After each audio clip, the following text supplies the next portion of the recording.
Introduction of bills.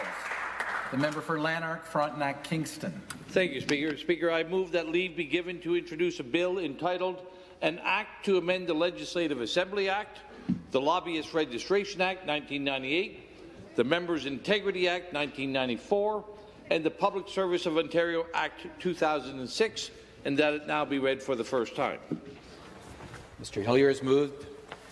Leave be given to introduce a bill entitled An Act to Amend the Legislative Assembly Act, the Lobbyists Registration Act 1998, the Members' Integrity Act 1994, and the Public Service of Ontario Act 2006, and that it now be read for the first time.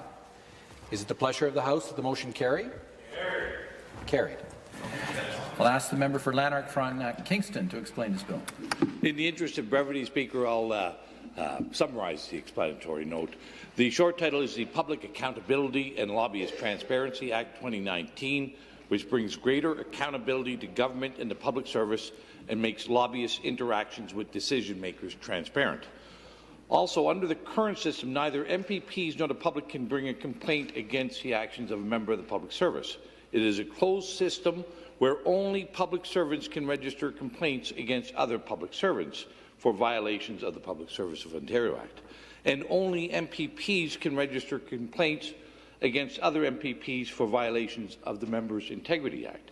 This bill also defines a process for violations of wrongdoing under the Legislative Assembly Act, which at present are undefined, and allows for the Commissioner to investigate complaints found to have merit and provide the House with an opinion.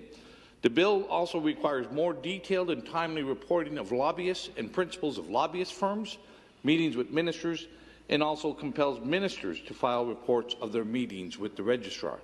The legislation would tighten up the required reporting mechanisms and increase penalties for those found to be non-compliant, while maintaining protection for whistleblowers. Thank you, Speaker.